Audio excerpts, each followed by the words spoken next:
microphone is working now, and I can hear that it is. So good morning again. My name is Lina, and I'm the head of Rocket. I'm super excited to invite you, and especially Accenture with their Tech Vision report here for the second time at Rocket. This is the report I really, truly, honestly wait. And I wait for this weekend because I can hear the insights and I don't have to read them. But I'm hoping that you will have a great, great morning and take a lot of insights from this report, because we all know that technologies have been part of our lives for a very, very long time. And I hear that it might become part of us. So without any further ado, I would like to give the stage to Ivo Almanis, the CMT industry lead at Accenture Baltics, to take the stage. And I wish you everyone a very insightful and good event this morning. Thank you very much for being here. Thank you. Thank you, Lena. Yeah. Morning, everyone, and good morning also people online. Just to inform all that we are streaming live now for this event, right? So welcome to our Technology Vision. We do that for the last 20 years. Right? Every year we come out, and this is not the technology vision for this year. This is technology vision for the next 5 to 10 years. And whenever we did it, it always has been very precise, and sometimes even a bold statement from our side. Like 10 years back, we said that every business will be a digital business. At that time, it sounded a little bit like crazy, how the industry can be the digital business, right? But today we know it's true, and many businesses are not only the digital, they also do a lot of the artificial intelligence, etc. So whenever we do this, we don't do this as an isolation. We actually look at the scale, what happens, and especially in the different technology innovations, right? So if we look now at what happened in different areas over the last years, we see that some of the things like computers, internet, mobile phones, they have reached a plateau. Right? So we don't expect them to grow more, but if you look at the last two, like the cloud spending and the GenAI spending, we see the exponential growth, and we believe that it's going to continue the same way. So we are right here now when it grows. But, right, there has been skepticism about the technology all the time. So let's look back a little bit, like the first press of the printing went out, and what people said is, no, we shouldn't do that because there will be the overload information. People will kind of not think. They will kind of too much to read. I mean, just wondering what they would tell today with the overload of information, right? And then we know that everything today runs on electricity, but when electricity first came out, which is kind of basis for us today, right? No, this is kind of dangerous. You can't do it. People will die, and etc., etc. And then, of course, the next one was the telephone. This is the evil. There was even like ideas that people will not go to concert halls because they will listen broadcast music through the telephone. And I'm not even talking about the radio and television, right? We all know. But then even lately, like in the age of internet, I mean, there had been articles in Atlantic press, right? That is the Google really making us stupid? I mean, because we are not learning, we are just searching. And whatever we do, and even if we talk now about the GenAI, etc., there will be, and there is the skepticism whether the technology can really take forward, right? But, I mean, over the years, we have been adopting to technology. We have been learning how to use the technology through the different devices, like through the keyboards, through the screens, etc., etc. But now it's a turning point. It's an inflection point when it turns around. The technology is learning to understand us. So if you can see now, it took us many years actually for the technology to understand how we write, how we speak, right? To do the computer vision to understand the images. But if you look at the latest developments in reading comprehension, language understanding, it was much, much faster. And not even talking for the latest one, which is really interfering and grammatics and coding and etc. Yes, it lacks a little bit behind the human understanding, right? It hasn't reached really the 100 level. But guess what? In another 2 or 3 years, or maybe even shorter, the computer technology will understand and do better than the average human. So it's just a matter of time. So we are now in this era and a completely different approaches in the technology. This is the change point, right? The technology will become more human and understand us better, right? Will actually give us more creativity. We're going to do more. We can spend the time. But that, of course, also enhance us as a human beings and actually increase our productivity. We're going to spend more time on the things we love to do, less on the boring stuff, and going ahead. Of course, for the businesses, it means one thing. If the technology is more available, you will not rely only IT people who can run the technology. You actually can talk to any person in a business and say, you can do now the technology work because it's more intuitive, it's much, much easier to use, right? And that means for the businesses, you can deploy more and more people actually to do the work. And your business can grow much, much faster because people are enhanced. And we really look at the technology as kind of enhancer, like us being on the steroids, right? We can do more in the same time, and everyone talks about a 4-day week. Why not? I mean, we're going to do the same or even more work, actually, in the same time. Good. The business and age of GI. We asked the business leaders all across the world, right, what they think about how it's going to impact their business. And 87% said, yes, it's going to disrupt my business. What it means, right? First of all, they will need to reinvent every part of the business. So you're not talking about that you're going to use the GenAI, the business is going to use GenAI in one part of the business. Let's say optimize the call center part. Let's optimize the supply chain, etc. You will need to look through the whole business. The other point is it will redefine the industry leaders. Let's take S&P 500, right? Since the 1950s, there are only 10% of the companies who are still in that list. But if you look for the last 20 years, there are 15 new companies which came from the software and high-tech area, just in the last 20 years. In a top 100, not even a top 500, in a top 100. So the technology and the software companies actually are getting the ones who drive the era of the business and going ahead. And of course, this technology will unleash the human potential. If you look at any part of the business, whether you're an accountant or you're a business leader or you're a supply chain manager or whatever, it's gonna change the business. So what we say is the last year, the 23, was actually a year of experimentation. We all know the technologies came out, everyone is, yeah, this is a good way, let's try it out, pilot, etc. But this year, it's actually gonna be the development at scale. So what we're gonna see, and we see already, is that companies will use the GenAI and do that really, really at the scale. Okay, now we come to the theme of our technology vision for this year, human by design. I'm sure many of you have seen these dystopian pictures of how humans going to look after like 500 years, 1,000 years, right, when you use this technology. Right? Gray skin because you're inside, big eyes because we look at the screens, I don't know, short hands because we're always like this, right, and all of that. And those are the funny pictures, right? We all kind of look at them, etc. But let's face it, this is our understanding how we're going to look. This is our perception how we're going to look if use the technology. But is it true? Is it really true that this is how we're going to use the technology? Most probably not, and I really would say that I believe not, because, and this is why I also have chose the theme of this year, the human by design, because our kind of way of doing the business, interacting with technology is changing right now, and it has to change very much, right? And etc. Has it been unhuman in past? Let's face it, yes, right? So, how we did it? We did it through the limited number of commands to talk, right? The technology didn't understand us, right? We had to look at the screens all the time. As a result, we actually had to treat this. We had the glasses, most of the people, right? And go on. And technology was actually, in fact, doing the things we couldn't do or didn't like to do. It wasn't doing what we like to do, right? And that all leads. So now, and this is why we kind of believe in this topic, the human by design, is because it is changing now. There is this inflection point that this is turning around, that first of all, the technologies are becoming more human. As we look at the picture, right, they're really understanding us. And then interaction from our side with technologies is also becoming more our natural way, right? Where it comes from, I mean, we all know, the GenAI, of course, first, right? When introduction of GenAI, it's much, much easier for us to communicate with the technologies and do that all in that way. But it's not only the GenAI, right? It's also the spatial computing. So blurring the physical and virtual worlds, how it happens. And then the next one is human brain interface, or actually how we communicate with the technologies. And those three main technologies, main areas which actually going to discover later on, right, are the ones which drive that big change going ahead.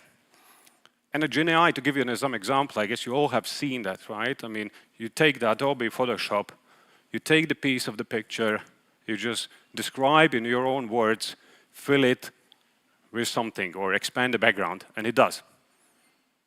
If someone would tell you that like 3 years back, would you believe that you can do with your own kind of way of saying, fill the picture? Most probably not. Boston Dynamics, we all know those robots, right? They implemented ChatGPT in the Boston Dynamics robots. So we as humans can give the commands in a voice what the robot has to do, and they reply back in a voice on their kind of results, right? Would it be possible like 5, 10 years back? No, we saw it as science fiction. It looked like a science fiction, but today is actually the robot, the reality, right? But if we think about that like a little bit broader, so what kind of AI we are okay? What kind of AI we actually want to have? Where are those boundaries, and who will take the responsibilities of AI results? And even better question, what is our role then? If the AI can do a lot of the things, what are we going to do? Have fun in Bahamas? Fine, but how long, right? So we still want to do something, so it's not going to be there. But let's face it, the technology and AI especially will lead us in travel as well. It's not only this bright and shiny story out of that, there is also the backside. Misinformation, fraud, deep fakes, and etc., etc. This is why when we talk about AI and going ahead, the security and kind of responsible AI is actually the thing number one. We should put this as a first, not as the second or the last when we talk about innovations. If you look even in past, let's say how we did innovations.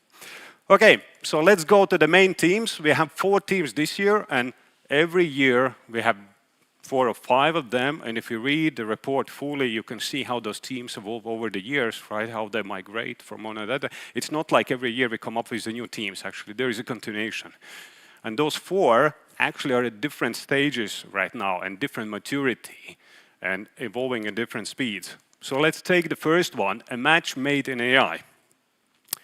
In fact, this one is all about our relationship with data and information is changing. In the past, it has been all based on a search. I mean, if we think really, most of the traffic to websites go through the search. The way how we found the products and the goods, etc., is through the search. The way how the companies sold us or marketed us is through the search. So the search is so fundamental in today's business, especially digital business, that we take it for granted. But this is how it works, right? But the research is, we can see this as librarian. You go to the library, you say, I want a box, I don't know, about science fiction. You get a list of 10. And then you start a list, etc. And then you decide, okay, I'm going to read not the first one, maybe the third one is good. That's how it works so far. And then 15 months back, ChatGPT comes out, and how it changes? We don't want to search results anymore. We want answers. We want one answer. And ChatGPT is providing that. So we're changing the whole mood from I want the results and search results to want an answer. So from librarian to advisor mode. And if you think about the businesses, for example, you're a car manufacturer, how to sell the car? I mean, you need to be on the top of the list, the best car of 2024. And you know, make it in the search results, and the people will see it. How are you going to do that in a ChatGPT world, in a GPT world? And when you have hundreds of them, how are you going to market? So there will be huge disruption in the businesses. How are they going to do that? Our research showed that an average 44% of the businesses will be impacted by Gen AI. I mean, either people's job will be replaced or the people's work will be enhanced, etc. If you look at the banking, it's 72%. Insurance, 68%. Some industries less, but an average is 44%. So the conclusion here is that we don't need to think so much about the technologies, but actually how much we invest in the people. Because the people's job and way of doing business actually will gonna change a lot, right? So we need to look at that. To give you a couple of examples of this one, Telefonica, one of the biggest telcos, right? They built a Gen AI solution for the call center people to respond to landlord requests about the lease of the towers, right? And they saved 30% of the time for the agents to respond, and the satisfaction went up 68%. Just a simple solution, right? Then we look at Cisco systems, the sales team. Bunch of data, information, what they need to provide to the people buying their services, the companies buying their services, right? Hard to find, etc. So they structurize the information, how they can find it, and they're saving like 4 million hours a year for the sales team to respond to requests. Morgan Stanley, financial advisors, the same challenge. A lot of financial information. You can give advice, but you have a bunch of internal sites, you have a lot of information in PDF files. How do you respond quickly? They build the ChatGPT-4 chatbot. So they're saving, again, a lot of information really to spend to respond to those requests, right?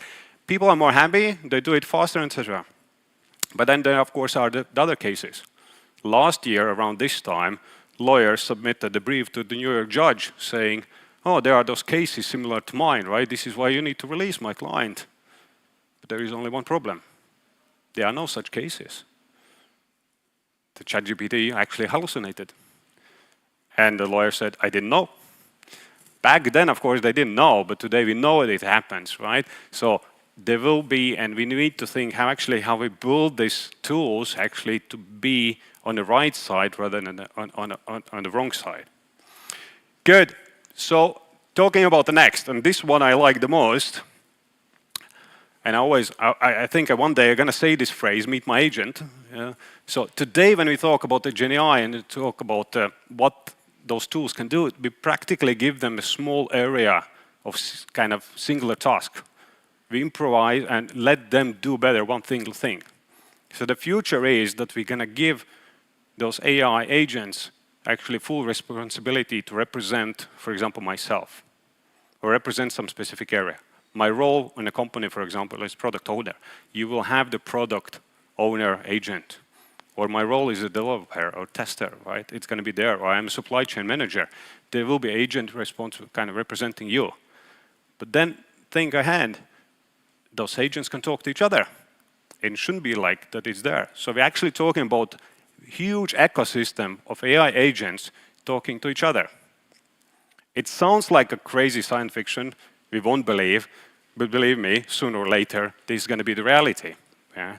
And I have to say it's even now today, because we launched this like 2 months back actually. Our AI lead in Nordics, you can find that video in the LinkedIn, he actually made Cloudy 3 AI agent to interview the GPT-4 agent about AI future and impact on humanity. And this sounds like completely crazy when one AI robot, as a journalist, is talking to other AI about the future of humanity in the age of AI. But this is happening now. There are 2 agents talking to each other already. Right? Okay, to give you the example, startup, do not pay. Right? How you can save the money. They build the solution, and they allow the AI agent to look at their finances and wrote just a simple prompt. Find me money. An agent found that there are the subscriptions you don't use. There are like strange transaction in-flight Wi-Fi, and there are some letters to write to other companies, like to ask for that 20% discount, etc. And this is just one of the examples, right? Meta GPT, they launched the product agent, actually the tool which can replace you to be the product manager, developer, tester, and implementation of the software. Actually all in one tool. And maybe in the future, the writing the software actually going to be very, very easy, etc. Yeah. Okay, so the main point here is, of course, is who sets the rules? So to not go in a science fiction that robots take it over, I guess the main point here is that we are the ones who actually set the rules. We are the ones who actually decide how much those agents, on behalf of me, will be able to do. Yeah. But let's see it as the big potential for the increase of productivity for the businesses. Imagine that you can do many things times faster with the AI agents and just go ahead. It just will increase the productivity to the sky. Right? Good. The next one, the space we need, creating value. So many of us remember the metaverse, right? Oh, that was a big fun a year ago or 2 years back. No, no, it's a metaverse. It's all going to be like there. It's there. So is the metaverse dead? Some people will say yes. I mean, it kind of showed up. It was a big hype and dead. Some people will say no. And they both are right, right? So it's not dead. And in fact, we have to look not only at the metaverse, but underlying the underlying technology, which is spatial computing. That's the important part. That's what actually kind of breaks it all. Because the metaverse is just an application there. And you can look at the spatial computing as actually one of the mediums which involves. And when the mediums change, it's a big thing. To give you an example, we had the computers which allowed us to access the data and information from a particular computer in a particular place. That's the stage number one. Stage number two was when we got the tablets and the phones. We actually could access the information from anywhere, but still through the screens. And now imagine that you get a blur of virtual and real world, right, the digital world, through any device or many devices, and you can access that information everywhere. So that's the next stage where we're going to go. And the best example everyone understands is Google Maps. 2005, Google introduced the maps. You can look at the desktop to find a map. What the people did? Still printed out paper, right, where I need to go, and et cetera, et cetera. The big change was actually when you get to Google Maps on a phone, because then you finally, real time, can really do the stuff you need. And imagine the next level of the Google Maps when you can access through, I don't know, virtual glasses and other devices and get real information, et cetera. It's just going to be blowing up, et cetera. So why we talk about this now is that finally the technologies in this area have matured and there is kind of consensus how we're going to do the things. Right? Because before that, it was a little bit of zoo, let's be honest. Right? So the first thing we see is the Pixar came out with the USD file format. You can look at that as something like the way how the websites are described today, but only for the 3D world. There is a unified way how anyone can describe objects in 3D environment so that us as users, we actually get the same feeling all across when we navigate through the different worlds. OpenXR came up with the standard interface for the manufacturer of devices, how they need to build, how we interact actually with devices, so we do the unified way, etc. And that is. And then, of course, the GenAI. I'm coming back to GenAI again. GenAI is an accelerator. The biggest challenge in this space has been building 3D objects. I mean, let's face it, I mean, for the last 30, 40 years, we lived a two-dimensional world. All we had is two-dimensional objects. And now we need to create a three-dimensional. We don't have it. Maybe the gamers, right, the game industry had it, but the rest, I mean, we don't have it. If you need even like example of clothes, you need a car or anything, there is no three-dimensional object. We need to build it. And the building is costly and time-consuming.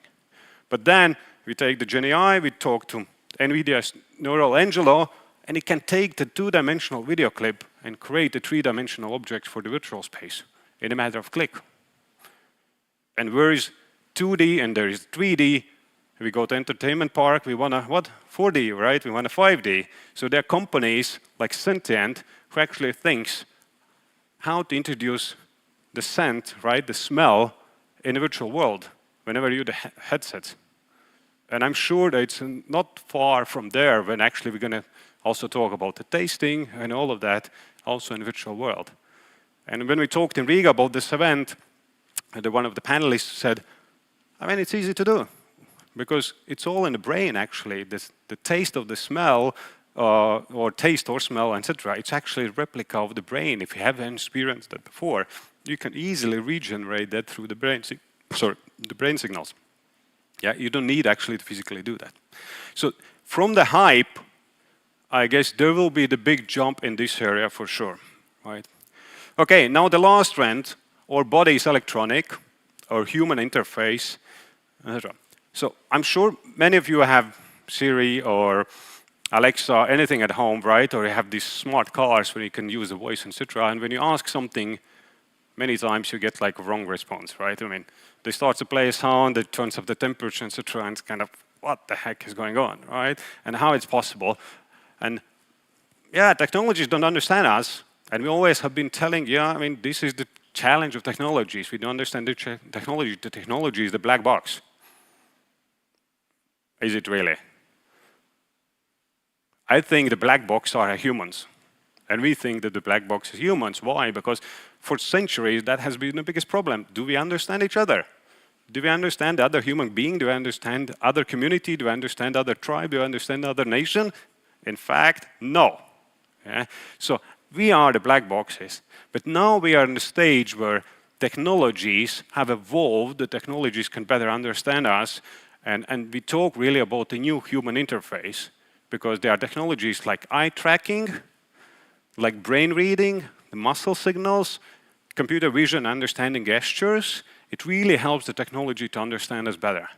And the same way for the businesses, these are the new opportunities to really introduce something to us as the new services through those new interfaces. Right?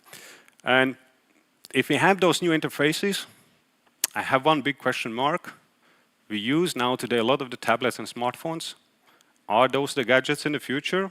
If we have something else, it's a big question, right? Whether it's going to stay, or we're actually going to have different other gadgets, as you can see in the pictures, right? The pin AI and other smart glasses, etc., which is going to be the normal devices which are going to use. So what's available today? Apple Vision Pro, I guess all of us have seen, right?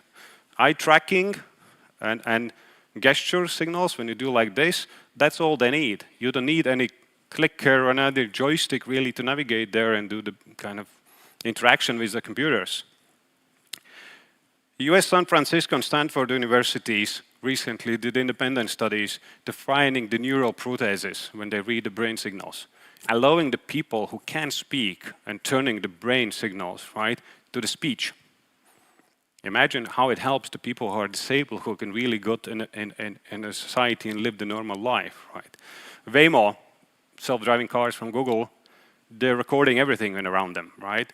They're recording and trying to understand any object, whether it's a pedestrian or cyclist or any other car, the movements. What they're trying to do now is really based on micro signals, etc., really kind of predict the next behavior. If it's a cyclist or pedestrian and his movement is like this, okay, he most probably gonna cross the street or something like that, right? So they really can predict what we're gonna do.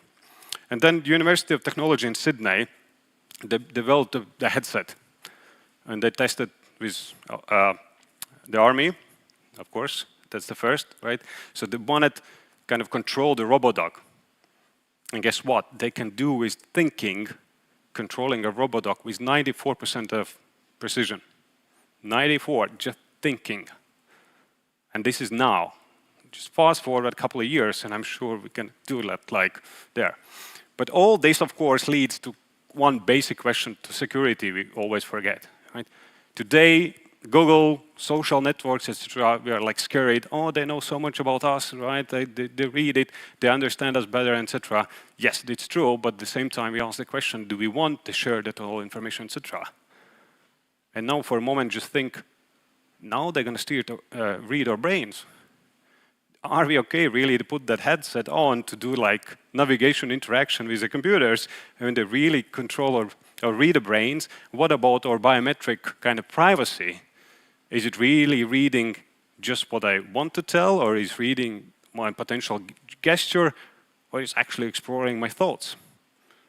Yeah? So the security will be the core of all of this to going ahead. So what's for the businesses really to going ahead? And this is really one of the last slides, and we go ahead, is there will be huge change in the business. And the first is the lead with the value, right? You have to go ahead and look for the value in every area of the business. Not one area, but all of the business. And it will really redefine how we do the businesses.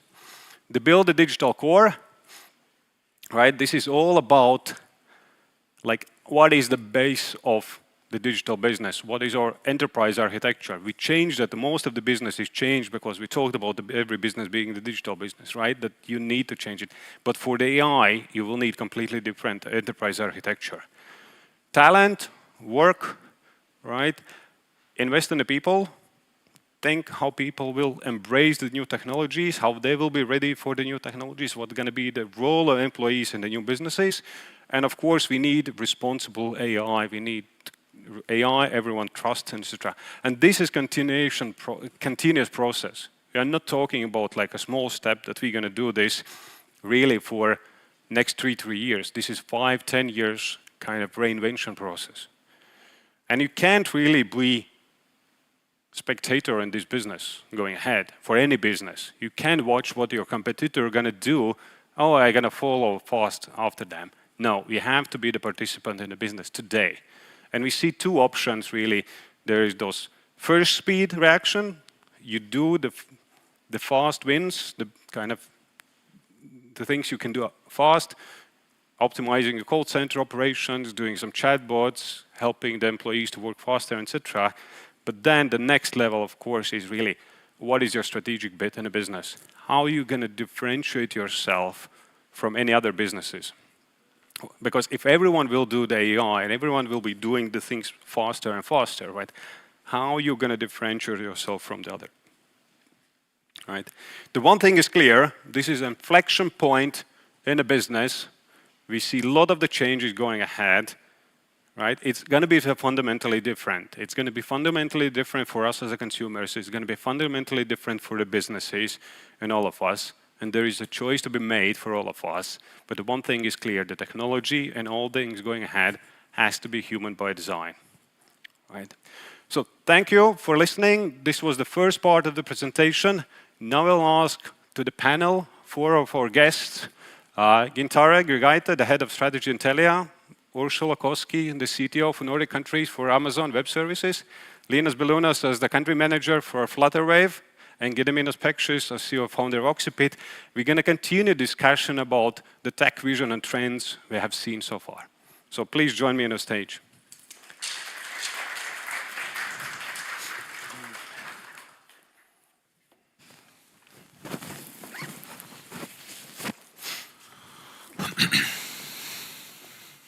Good. Thank you for joining. And maybe before we start, I have one small question, and I will start with you. Okay. Right? So I gave an example of telco implementing the Gen AI and kind of saving a lot of time for the employees and also making the employees more happier. For you as a head of strategy for Telia and maybe also in the telecom industry in general, how do you see it going ahead? How much telecom companies or other companies will really implement that going ahead? Is it really like must? Is it already now? And how it actually going to impact the business? So if it is now or if it is must, so it is definitely must. Yeah. Telefonica is probably the most advanced telecom operator in the world, and they are known for their digital visionary in telco market, and they have chose that path, I think, in 2012. And since then, they have invested billions of money to reshape the telecommunication from traditional operator to platform provider. So this artificial intelligence platform is their 4th platform that they use, and I think it was 2018 when they launched this Aura, and it was primarily not for employees. At first, it was for customers to use their services instead of calling, just to use this natural language model then, and just to speak to digital agent and to have configuration of your services and so forth. But I haven't seen any other examples at the same scale as Telefonica did, so, and they are one of the hugest players in 2 continents. Telia is now exploring the possibilities that OpenAI gave us, because it's now cheaper and easier to do things. You don't have to invest that money in all the infrastructure changes and so forth to build your insight solution. So yes, we do it in a company level. We have Center of Excellence, building the use cases for employees, for customers, and customer is the priority. We are advanced with machine learning there when to provide all this personalized offers and solutions, all the communication, TV content, and so forth. But the agent help and the customer help with generative AI is still on the way, I would say. Yeah. And if we would look for other telecoms, it's also as it is expensive thing to do, what we see, cooperation. There are, I think, 4 telco operators, 2 from Europe and 2 from Asia, that now are implementing this Gen AI alliance, and they are trying to build use cases for the telco together. Yeah, thank you. And of course, building and maintaining AI is expensive, right? Yes, you can it talk is. about the next level of, okay, how sustainable it's going to be in the long run and how much energy it's going to consume. But it's good to hear that the telcos are understanding that the fight you need to make are for consumers, and there where you can cooperate actually in the area. Also, maybe for you as the representative of Amazon, the hyperscalers, right? What do you see from your business? What are the most demanded AI services today, or are the clients coming and saying, we expect from you to build this one?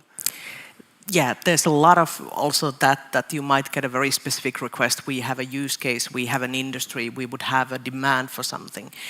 One thing for myself also to understand, like, this is a huge opportunity for us as humans also, as businesses. So I was kind of wrapping my brain around, like, what are the investment areas? Because let's be honest, look at the industry we are in. This is the biggest investment in the whole industry, not talking about just Amazon Web Services, but the whole industry is making, and the change will be bigger than ever. So this is one of the revolutions we are seeing. So what are the areas that we see? We have to start with data. So we know that we are really good in collecting data. So we have plenty of data, it's everywhere. But we were not that good in using it. So the focus on data and analytics is one part. The second part is the language. So how do we interact? So of course it changes when I don't need to pick up my phone to do something or type into my laptop, I want to search something. I can use my voice and my language. But the impact of language and understanding ourselves is such a critical factor. So I love the approach of having that black box of as humans. So if we understand our identity, so our language identity, who am I? How do I react? Why do I react? That is huge opportunity also for businesses. And then we have 2 other areas that I see, privacy security, because of course there's a lot of borderline cases where you have a beautiful use case, but it flips to a very negative use case suddenly when it's in the wrong hands. And one last part, and I'm very focused on this, and I would say this is one of the most important also factors for countries, education. We need to learn to use this. We need to learn to use it for education, for good purposes, and of course the law and legislation side. So I would say those 4 areas are the focus areas, and then we can have specialized solutions.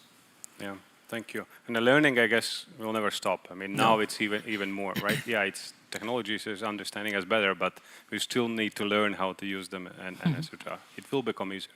Linas, maybe the question for you as a representative of finance sector, if I can say so, right?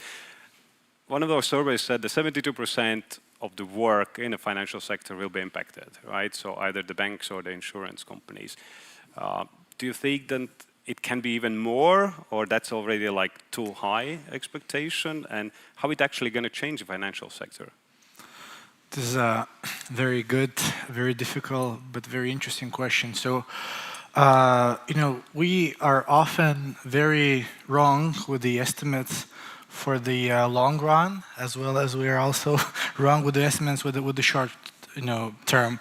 But if we look what's happening right now, I guess we first need to decide and define what we are willing to give or outsource to AI, or technology in general, and then kind of a work from there. What's happening right now? It's kind of obvious and not too much surprising. I guess the most interesting, or let's say obvious use case came from Klarna. So probably the hottest fintech right now, who is I hope they will IPO this year, early next year. So they publicly released their kind of experiment with open AI GPT-4, where they'll basically build a customer service rep, and it was either on par or exceeded human agents, and basically replaced around 700 full-time employees. And Klarna currently employs in customer services only, I think, 3,000 employees, whether contractors or full-time in-house. So if that's actually true, and I heard different opinions, some people who actually were able to use Klarna, we cannot because they're not here in Lithuania or in the Baltics. They said that that bot is kind of a crap. Others said, yeah, this is true. I mean, there are some different things of how you need to approach it, but actually the potential is there. So I guess the customer service piece is the obvious part. Another part, which is kind of not that obvious, but also very, very beneficial, is in terms of how you can communicate with the data that you have. I think one of the leading players here, unsurprisingly, is JP Morgan. So the biggest bank, one of the biggest banks in the world, super powerful, moves trillions a day, I believe.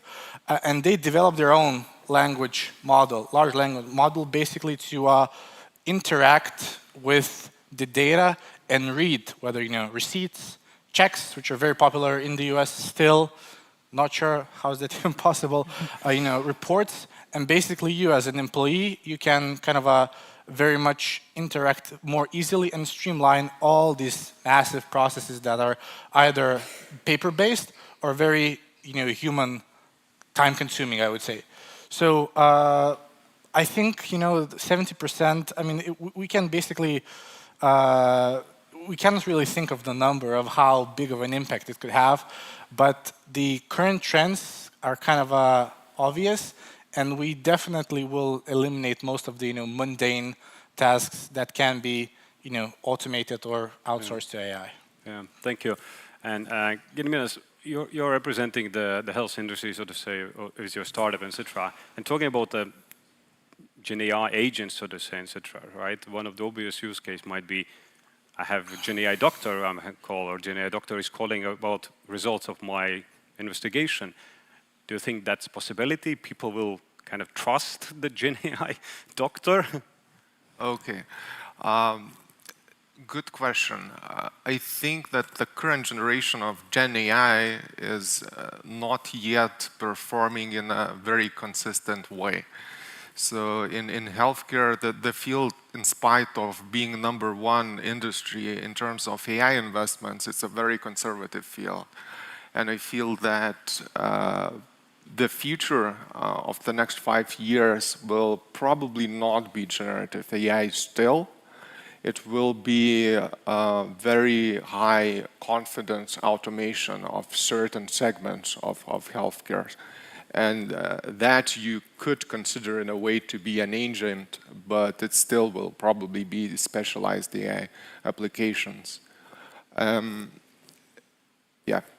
Okay, and then continuing with your area, the third trend talks about virtual reality and the blend of virtual and physical, so to say.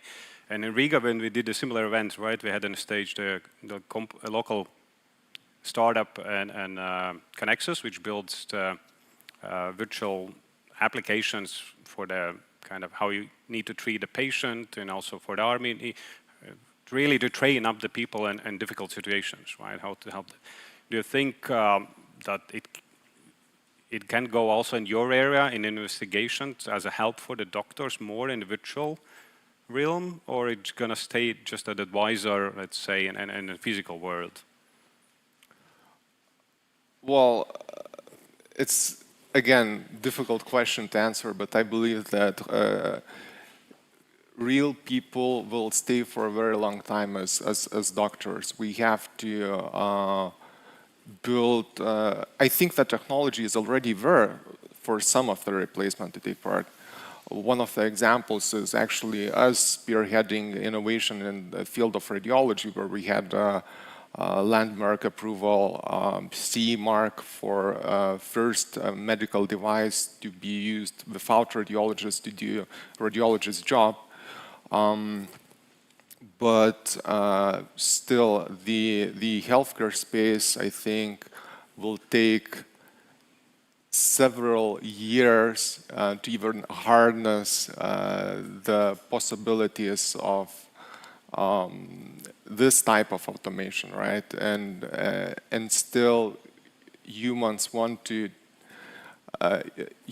will stay there for the difficult part, right? For the difficult patients and difficult diagnosis for now. Thank you.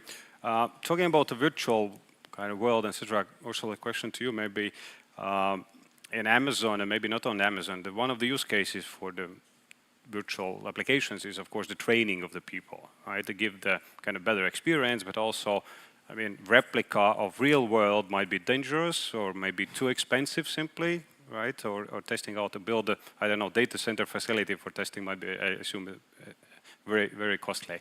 How do you see, I mean, in Amazon or maybe other companies, will that be more used in the training purposes? It definitely will be. So like you said, that some things might be too expensive to experiment in the real world, because the experimentation takes both time. You have to maybe move fundamental, like physical objects. If you can build that as a virtual experience and you try it out, you say, oh, this doesn't work. It can be in many, many industries. So I would assume like healthcare is probably like one of the controversial ones, and also there's a lot of safety concerns. But let's take like new product development. So car manufacturing, for example, or like said, the server site building, there might be physical limitations which you already notice in the practice. This doesn't work, we need to change this. This will never be functional this way. And then you actually cut the time that will be used for the actual build. So I think also it's our mind is the limitation. There could be incredible use cases that we haven't even thought of yet where we could use this. Yeah. Okay, thank you. And then talking about the fourth trend, or body electronics, one of the predictions there is that is there the future for the mobile phones? And Ginter maybe being representative of the telco, right? How do you see that? Because okay, we had the landlines, now we moved to the mobile, and the big question is, what's next? I was looking to your presentation then, and in one of them, I think it was trend number 2, the guy was wearing the glasses and going to the machines to orchestrate, and that still the girl took the smartphone and used Copilot in there. So I think that smartphones will change, but in a next 5 years, probably they will still remain the main part for us, how to deal with the digital world. What is my perception is not that it is the common view from telcos, but the way I think it, the trend will change from centralizing everything to one device, as we did with the smartphone, but we will decentralize it to numerous of gadgets that we use and make them very seamless in our world. They will just help us with numerous situations. One gadget might help you to assist, be a personal assistant in finding information, calling, and so forth. Another can be there for you to track your health.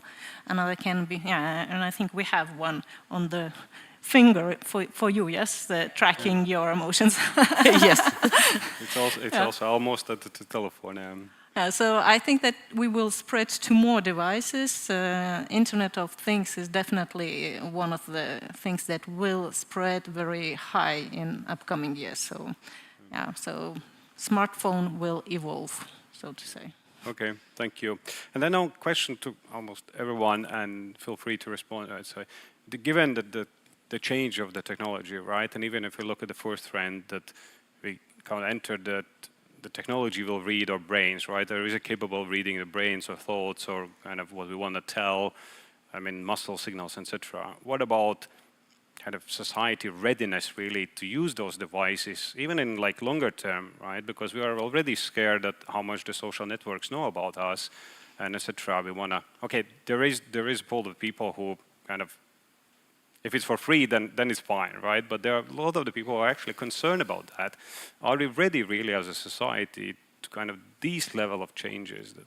And any one of you, feel free. Yeah, so maybe I could pick it up. No, we are not. And I think that's basically, you perfectly presented that when you shared the slides about the electricity printing press. So there's always kind of a backlash. And I think it's kind of very rational, because we already see very, very numerous examples, one maybe from my field, happened relatively recently in Hong Kong. Again, I cannot kind of attest to the authenticity, but kind of a, let's say, well-known publication shared the story where an employee of a finance firm was summoned by the CEO and CFO to a virtual call. They had a conversation, and I think he was asked to transfer $20 million. Turned out that all the CFO, CEO were like deep fakes. It was kind of all AI generated, and somebody got a good amount of cash in their bank. So that's kind of one thing. The other one, we see a lot of people just basically generating fake IDs who are hard to distinguish from real ones, even by the companies who work in the field. So whether it's Veriv, Jumias, these guys are specializing. They have machine learning algorithms before they were cool, kind of really experts in the field, and they still fail to detect.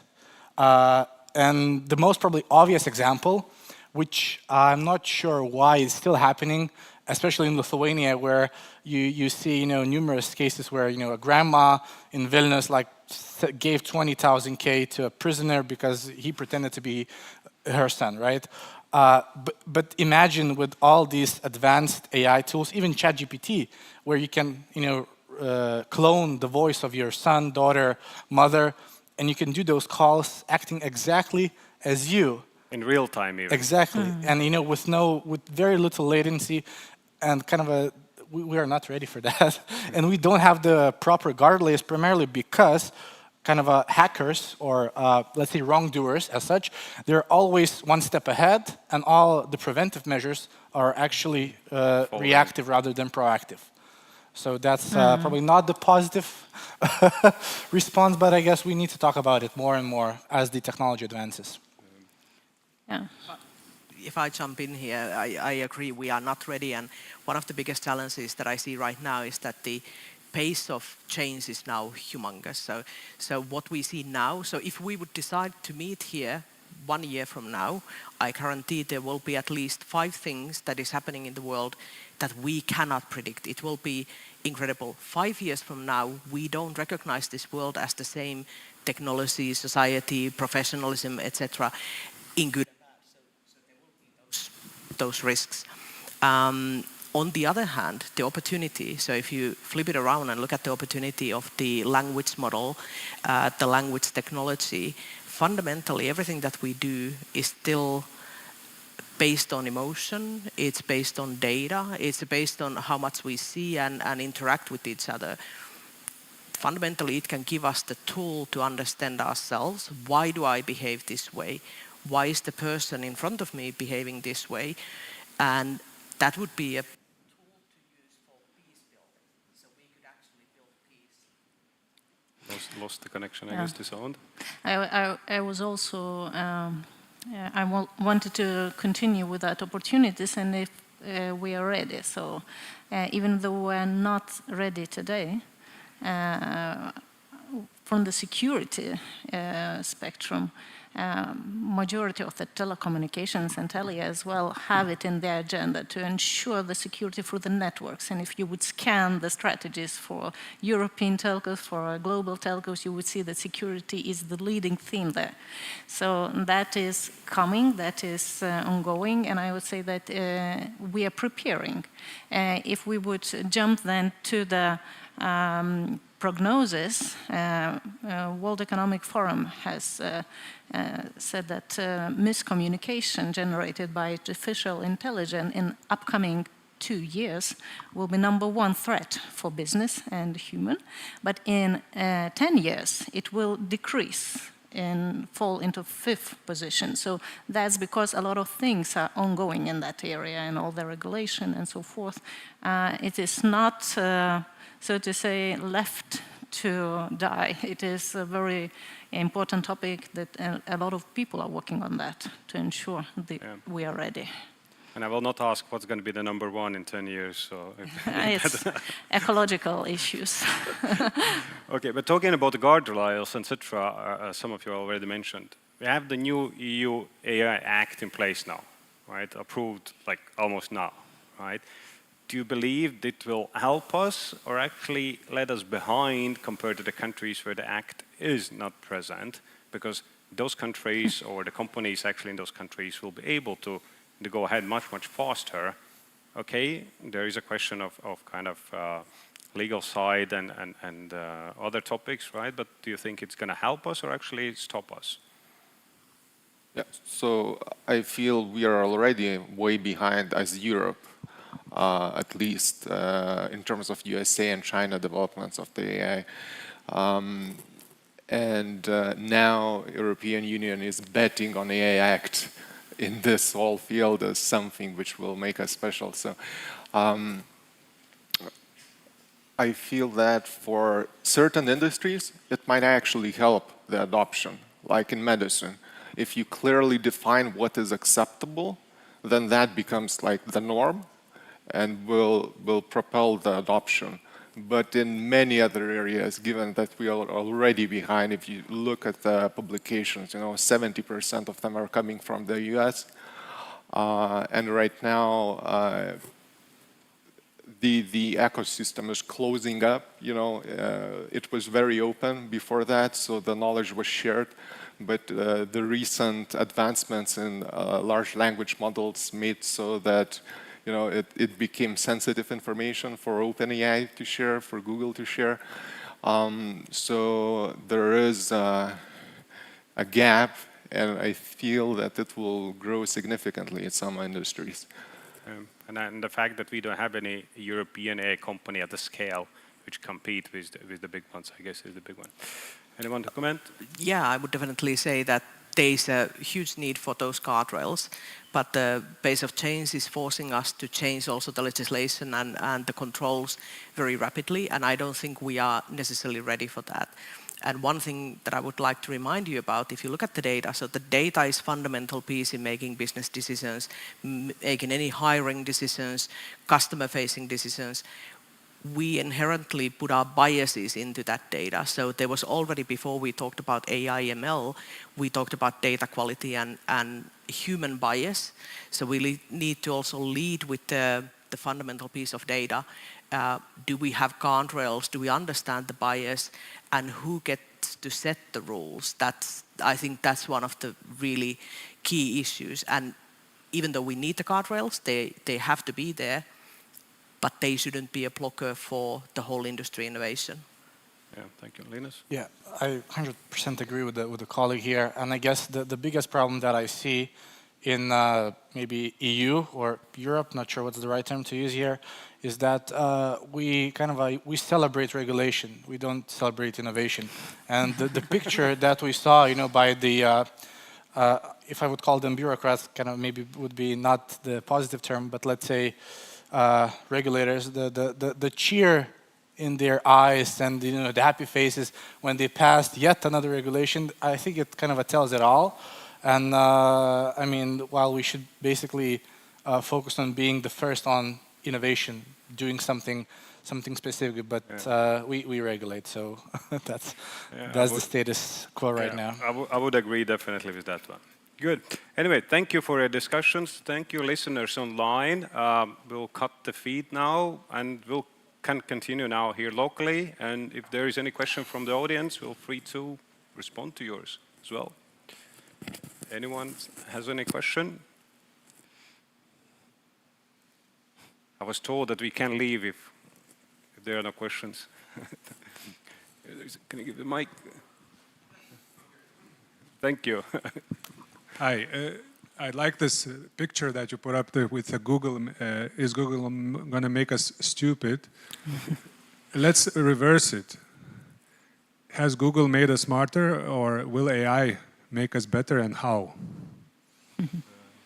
Anyone wants to start? I have one view on that, and that view is around, so if we look at the way that we search data and how we think about or analyze things, if we start giving that entity like the artificial intelligence, the status of a person, of a real, I got this answer from AI, I think we are doing it wrong. So we need to understand the professional identity that we have can be supplemented by data that we get from AI. if we start blindly trusting it, it will make us stupid. And there's one challenge if you look at the youth today, so who are going through their studies today, how easy would it be like you make notes using, let's say, transcribe. You don't have to listen to the teacher, you can just transcribe everything and read it if you like it. You can ask the right answers from the AI. You don't have to think about why is it the right answer. You don't have to question that. And even if it's the right answer, whose answer is it? So I would say that there is a big challenge that it could make us stupid in many ways. I believe as well that if we just trust the response, not thinking why and how and analyzing, it definitely will be the threat. But on the other hand, the potential of enhancing, kind of making me faster, more productive, etc., there is a plus. But I mean, I'm from IT field, right? So all the tools now, they really help us be more productive, but also talking to some of our colleagues, we have seen the discussion is, I don't want to use it. Why? Because I will become kind of dumb, right? Because it tells me everything, but there is that risk, but let's look at the right side of that, right? It can help you to automate the work, right? It can help you to write the unit test and etc. And think about edge cases, document the things you hate to do, right, and really focus on innovating the things. But if you really go the way that I don't want to think and I just trust